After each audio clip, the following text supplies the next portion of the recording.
Which came first, the chicken, the egg, or airplanes? Welcome to Night Vale.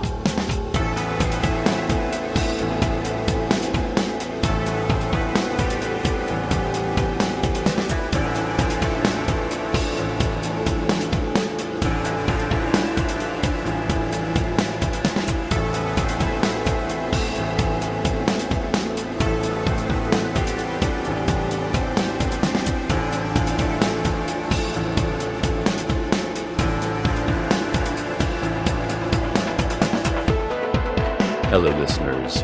This week is National Alternate History Week, in which we celebrate our rich history that could have happened if what actually happened didn't happen. The Night Vale Historical Society sorts through the local submissions, and the best story gets placed into the elementary school curriculum. It's a fun activity that helps boost creativity and obfuscate the past. Today, for my version of history, I will be looking at the Kennedy assassination and trying to answer the question, what if he had lived? Well, here's a start. He would have eaten lunch. Did you know he was on his way to a lunch when he was killed? He was. He was probably hungry. If he had lived, he would have eaten big bites full of gusto. Later that day, he would have gone to Austin. He would have breathed deep, healthy breaths. He probably would have been reelected if he lived. Sure, handsome, charismatic guy like that, 4 more years. No Lyndon Johnson, or Lyndon Johnson would, as far as I know, continue to exist, but no President Johnson. Without the pressure of having to win another term, perhaps he would have pulled us out of Vietnam in 66 or 67, saving countless lives and forever altering the cultural and artistic landscapes of the late 60s and early 70s. Our art would be different. There would be more of us, and he would go on living. Jackie Kennedy would feel no grief. She would never have to feel grief again. She would stand, ageless and smiling, on bandstands, on stages, waving, her smile distant. Not even a smile, but a performance of a smile, waving, on bandstands, on stages, griefless, waving, ageless, smiling. More in our story of If He Had Lived Soon, but first, the news. I know that some of our listeners were worried about the Beatrix Lohmann Memorial Meditation Zone, that state-of-the-art and enormously expensive institution that reopened this spring. There was concern that the meditation zone may have been damaged or even destroyed in the attack by the Evil Beagle and his army of unmoving strangers that nearly erased our town from the map just a couple months ago. But the good news is that the meditation zone is entirely undamaged, and it is ready for you to meditate in. What a tragedy it would have been to lose such an important aspect of our community. And also how frustrating it would have been, given that large parts of our city government were facing huge budget shortfalls, while more and more city money was heaped on the rebuilding of the zone. All of that money for nothing.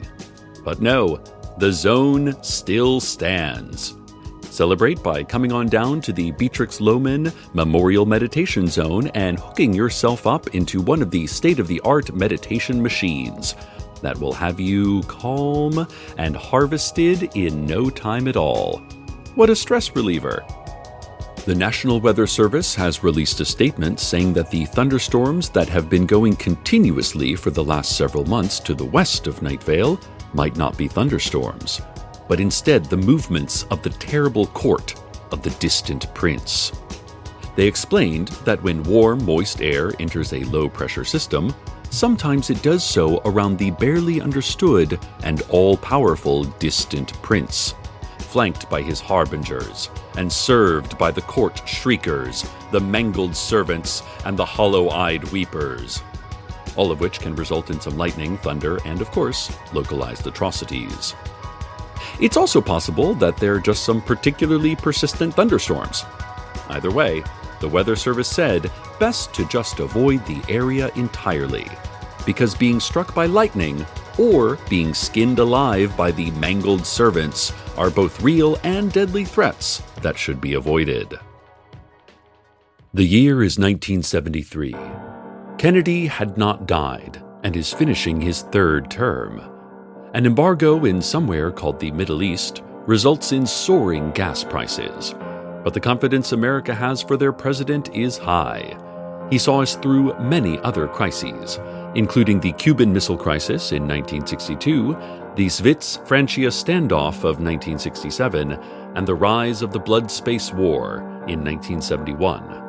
We wait in long lines at gas stations, but he comes by to each gas station, thousands of gas stations at once, multiplying himself as he has learned to do, and smiling at us, and we feel at ease.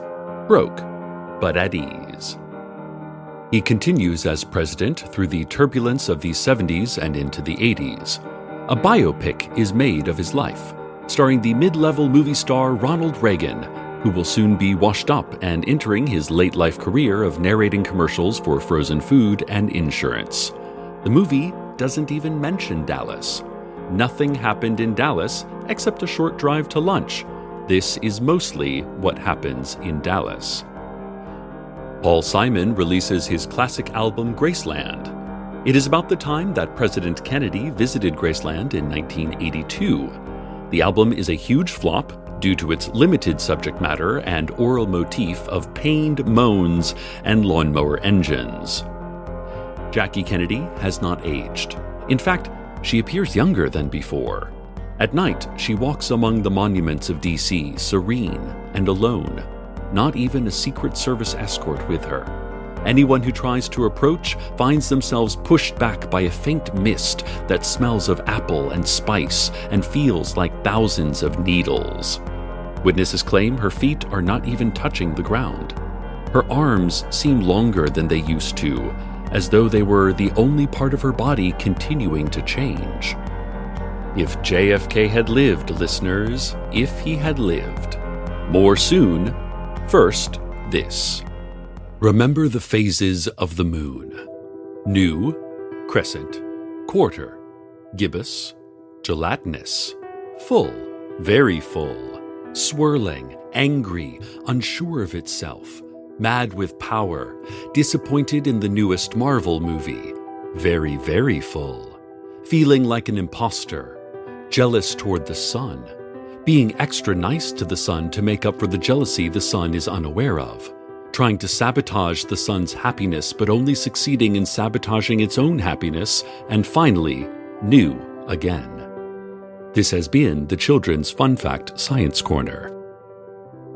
And now a word from our sponsors. Sometimes you are on the precipice, the moment where everything could topple. Maybe it is danger, or a hard choice, or just change, which is, in our perception, the biggest danger of all. And sometimes we are on the smooth flats, where everything is stable, and the precipice is just a tickle in the back of our minds. But deep down, we know the truth. We see it sometimes, driving at night through a rainstorm, or when the phone rings at the wrong hour, or when the plane starts to shake. There are no smooth flats. It's all precipice. Always. And sometimes we are facing the precipice, and sometimes we are turned away. But it is always there, and we are always teetering. And maybe the fall isn't even the worst part. Maybe when we fall, there is at least the relief that we know we're falling. No more uncertainty. Maybe the worst part is the teetering for years and years. Delta Airlines. It's not like you're safe anywhere else. This has been a word from our sponsors. The year is this year. The day is today. The time is now. President Kennedy calls a press conference. His salt and pepper hair is neatly combed. His hands are steady. He has been president for decades. He opens the conference by issuing a warm birthday message to cinematic treasure Lee Marvin. Mr. Marvin turns 30 today and is perhaps the nation's most beloved performer. This pleasantry aside, the president announced that we have a grave national problem that must be addressed. He then said, your name several times and shuddered for 5 silent minutes. An aide showed some pictures of you while the president pointed at them, saying, "Here we see the problem." Finally, he said your name again, visibly blanched, and said, "Right? Right?" Congress widely agreed with the president's message, and several bills were introduced with the goal of solving the problem. That is you. Jackie Kennedy had no comment. Not only had she never felt grief, it seemed to her that she had not felt anything at all since that day she had lunch in Dallas. It was as though some real human part of herself had experienced something so intense and sincere that all feelings had diverged from this false version of herself, leaving her hollow. It had been an okay lunch. The president complained of headaches. He was experiencing more and more as the years went on. A continuation on our story soon. If hypothetically angels existed, which legally, of course, I cannot say that they do, but if they did, then the angels would have let me know that old woman Josie fell in her garden and broke her hip this week. The hypothetical angels, who are all named, let's say Erica, said that she is fine and in good spirits, but will have to spend a few days in the hospital. They are a little worried about that, since the hospital is a barely understood and terrible place, where doctors lurk and nurses flit from patient to patient. Rumor has it that on the darkest night of the darkest month, if you stand in just the right place, you can see ghost ambulances carrying ghost patients into the ghost ER, which is the best and most up-to-date ghost ER in the region, much better even than the ghost ER available over in Pine Cliff, the town nearby that is entirely populated by ghosts. Pine Cliff residents often come to our hospital for treatment rather than going to their understaffed and underfunded ghost hospital. It's just not right, them straining our resources and taking away medical attention from our own local ghosts, instead of fixing the ghost problems in their own ghost city. Anyway, here's wishing a quick recovery to my good friend, old woman Josie. That sounds like a painful slip, but hopefully the sheer desire to escape a place as baffling and terrifying as a hospital will help her push through her recovery as soon as possible. Back to If He Had Lived. The year is 2080. Coastal cities all over the world are succumbing to the water that had long sustained them. The basic elements of each city, like streets and burger shacks, slowly disappearing below the sea foam. The 8th siege of the great Night Vale Temple rages on. The Scion of the Dark Order makes his prophesied appearance at the exact correct prophesied time, after several false starts where he had arrived too early and had to leave again.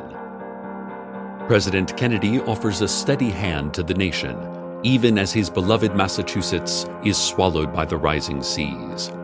He brokers a deal with the Sino-Soviet superstate that provides safe passage for the masses of climate refugees and also those fleeing the shrouded armies of the Dark Order. He addresses the country with inspiring words that people will remember for decades afterwards. The sea levels will not rise another inch. Instead, the American people will rise to meet the sea levels. Everyone applauds. The sea levels continue to rise. Millions are displaced. Jackie Kennedy lies in the White House rose garden. She lies there for years. Moss grows on her face. She is trying to remember what really happened. She is trying to understand what that even means. Isn't this all really happening now? But it doesn't feel like it. It feels like what was real was left behind long ago, and now even the raindrops on her upturned face are a series of tiny lies. Speaking of rain, the finale of our alternate history in a moment. But first, the weather. We bring you now to the final installment of our If He Had Lived alternate history story. It is the heat death of the universe. Everything that ever was has broken down to the most basic particles, and those particles have reached a perfect stasis of temperature. There will never again be change. Without change, there will never again be anything at all. The universe has ended, not by ceasing to exist, but just by finding perfect balance, an Armageddon of Zen, not fire. President Kennedy, never assassinated, floats in the nothing. His hair is neatly combed, and he projects an optimistic but vague expression that gives nothing away. Jackie Kennedy floats near him. She has never felt grief. Her smile is a forged copy of a painting of a smile, many layers removed from the emotion it is meant to convey. "What shall we do today?" he asks her. "Oh, whatever you want to. I have nothing particular in mind," she says. Everything around them is beige. This is the average color of the universe, and the universe has been reduced to its average. He winces. She smiles, feeling concern but not knowing at all how to show it with her face. "The headaches again?" "Yes," he says. "Just here." "I'm sure they will pass." "Yes," he says. "Yes." He has a vision that feels like a memory of a moment that never happened on a sunny afternoon in Dallas billions of years ago. A flash of red, and then a nothing, deeper even than the nothing they float in now.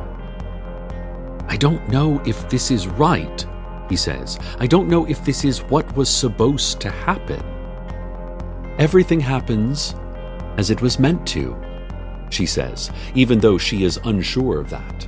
She is, in fact, sure of the opposite. They float, silently. Later, nothing happens. If he hadn't died, if he had lived on and led on, if he had continued and continued and continued and nothing changed, if no one else ever got a chance, if the country never moved on, if he had lived, maybe this is what would have happened. Or that's how I imagine it anyway. Thank you for joining us on this celebration of Alternate History Week.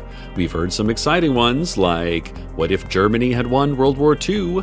What if the South had won the Civil War? What if bath mats were never invented? And what if, somehow, Germany had won the Civil War? The Night Vale Historical Society has chosen as their winner an alternate history where the Beatrix Lohman Memorial Meditation Zone was never built. It will be added to the curriculum of all history classes from here on out, and the meditation zone will be destroyed so that reality can match the story we have decided to tell about it. Well, it's a shame, but that's just how history works sometimes, you know? Stay tuned next for a hypothetical history that we are all making up together, continuously, just by living it. Good night, Night Vale. Good night.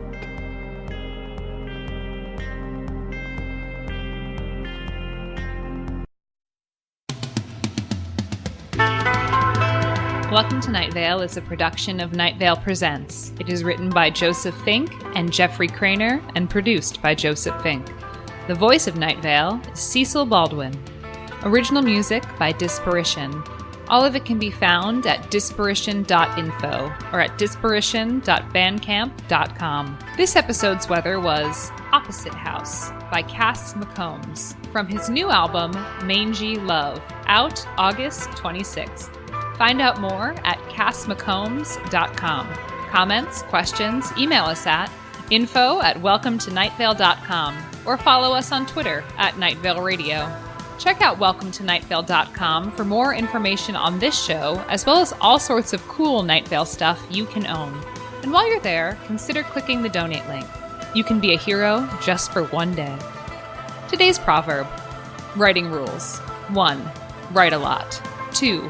Read a lot. 3. If someone tells you not to use adverbs or some other Elmore Leonard thing, swiftly kick them.